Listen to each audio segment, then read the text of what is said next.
an FDA employee, and for about 9 months, 1 week of every month, I went out and worked with about 10 industry experts and about 30 FDA reviewers, and we tackled a couple of the problems that face the FDA so that the FDA can actually shift the paradigm in thinking and the relationship between medical device manufacturers and the government agency.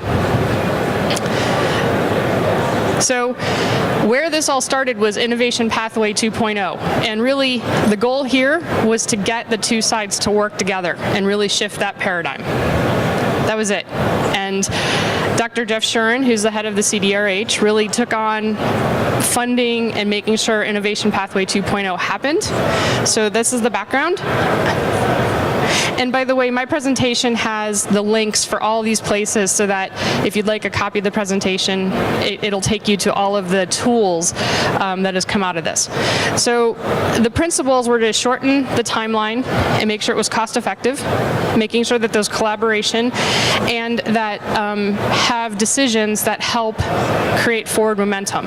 An example would be, if you're the first artificial disc and you have a clinical trial, what is the comparison to? Whereas if you're the 10th artificial disc, what should the comparison be made to? And making sure that it's relevant as we move forward with new technologies. So the goal is to shorten the overall time and cost and make sure that everybody's working together. And Dr. Shuren said many, many times during that year, the goal is to bring first-in-human new technologies back to the United States. So that's not just a let's go OUS, but let's have US patients get that technology here. And how do we make that happen? So under shortened time, earlier contact, we spend a lot of time working with folks and saying, if you're pushing the envelope here, really scheduling a meeting with the FDA and going through what is the regulatory path, what is your strategy, what are the obstacles, specifically for a clinical trial, how do we get feasibility studies done in a timely manner, what does the clinical trial look like? And interestingly enough, one of the things that we learned in our team is that there had never been a map created for how to actually go through with a clinical trial. So everybody who's done an IDE, whether it's in cardiovascular or orthopedics or any other division with the CDRH, they all sort of bumped through and literally bumped through the process. And that just makes people annoyed. And so earlier contact. What is your intent? What are your goals? What is the strategy? Next is making sure that there is a balance between benefit and risk. And this time we actually, I love this. Patient perspective was one of the things that was taken into consideration. Again, going back to, everybody hears that story of the person lived right down the street from the medical device company but had to fly over to Europe to get the implant put in. Those are the things that they don't want to have happen anymore. Again, first in human FIH, first in human clinical trials, and again, these are all the links for that information. Under collaboration, they actually put together a how do you work with the FDA? And so my goal here is to give you guys the tools to understand that the FDA is a big organization, and changing what's going on is kind of like moving the Titanic in a different direction. But from the top down, there is interest and incentive to make sure that this change happens. And this is good for everybody. One of the other things that I really like is that if you do have a device that requires a clinical trial and you want to be a first-in-human feasibility study, they actually have a program that you can apply for, and you get a case manager at the FDA that helps you walk through how to do the most efficient way to have a clinical trial and a successful IDE. They have a whole series of IT tools for collaboration. Pre-submission meeting in a 510K pathway is an example that you can have a webinar meeting, you can have a face-to-face meeting, or you can have a conference call to go through of this is what our path is. Network of experts. I was very honored to be considered one of the network of experts for this particular program, but when it comes to any kind of IDE device, they have a network of experts that they go to so that it's not just the person at the FDA making a decision about what is this clinical relevance of this device or anything like that.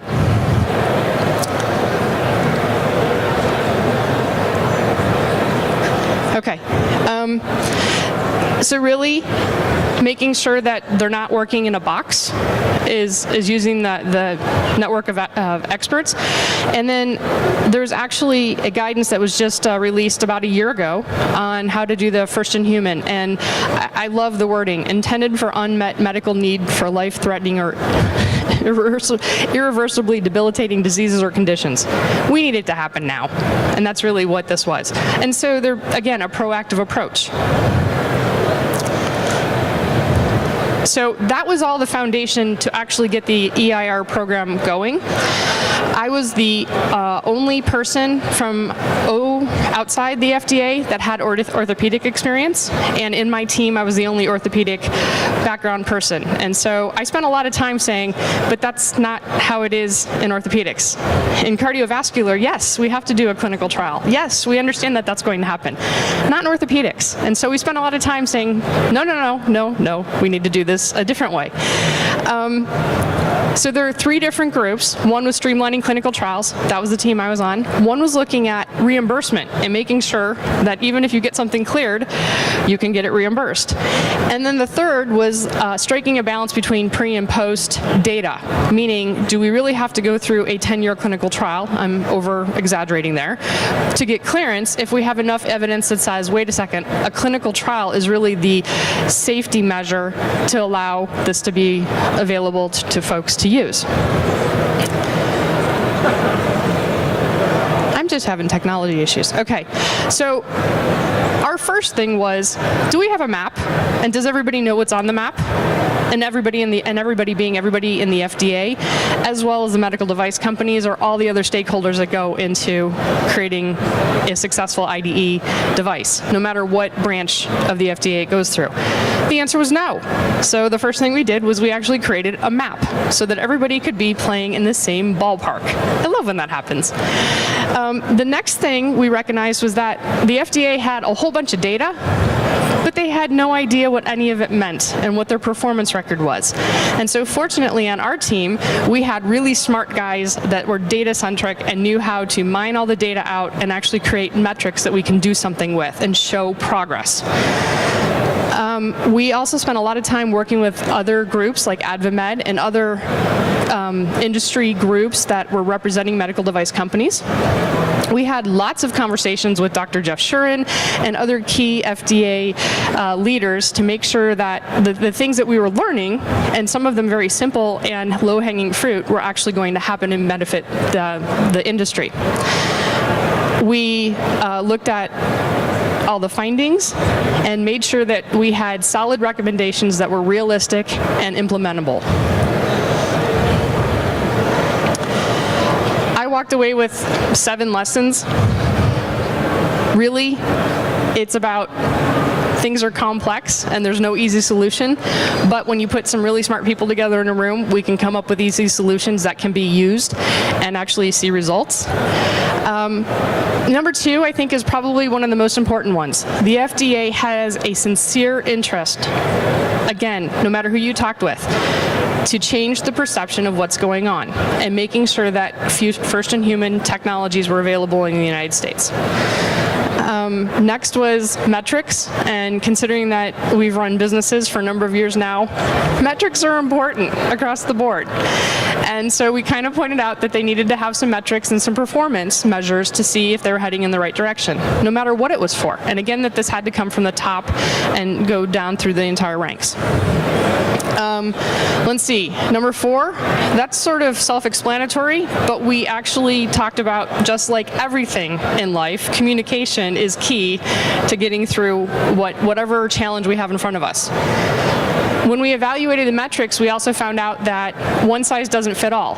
So for a startup company, the path is going to be different than, say, a Johnson & Johnson, and depending on the new branch. So one size doesn't fit all. There is no correct solution that's across the board. You have different pieces that are going to fit no matter what the technology is. And we say that all the time with the folks that we're working with.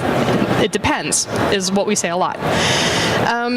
Collaboration between the stakeholders is important. And then last, nothing is going to change overnight.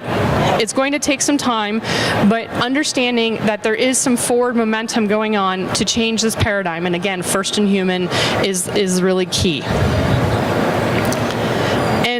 what I was really happy to see is that, so that was what we presented to top management at the FDA. Here is what's come out of it. And I'm really excited to say the 2015 Strategic Priorities document, again, you can hit this link, has 3 objectives. To strengthen the clinical trials experience. So they actually went through, we created the roadmap, they created metrics, so that they could evaluate how they're doing with the clinical trials and IDEs, making sure that they're looking at the pre and post market data to make sure that they're allowing clearance to happen at the right time to not overburden the company. Companies going out of business when they're small startups is one of the concerns. And then third is provide excellent customer service. And if you've done any dealings with the FDA, whether it's a phone call or an email exchange, you will see at the bottom of the email, please click on here and fill out the customer service survey. And interestingly enough, in this document, they list each of these 3 goals, and then they actually have targets that they're measuring against. By this time, we're going to do this. By this time, we're going to do this. So they're actually checking in their changes and making sure that there's a feedback mechanism. The other thing is that there was a blog posting in January, and these are direct quotes out of this. We're committed to improving patient access to new devices by strengthening and streamlining the process that it is safe, effective, and cost-effective. Yay! And so, again, it's not just a shot in the dark and walk away and hope that it solves itself. There's continual motion that's going on to make sure that that paradigm is changing. A formal clinical trials program has been established, and one of the milestones was that from 2011 to 2014, median days for full IDE approvals went from 442 days to 101 days. So by having the metrics and seeing where the baseline started, and then just by doing a couple of things with low-hanging fruit, wow, we shaved off 300 days. A year, almost a year. There you go. So what I want you guys to walk away with is that the FDA is committed to changing the paradigm and the relationship with medical device companies, that they have a number of tools that you can use to make sure that you understand the language that they're working in, and they're trying to understand the language that you're working in, and that if you communicate and communicate nicely, anything can be worked out. Any questions for me? All right. Thanks, guys. Thank you.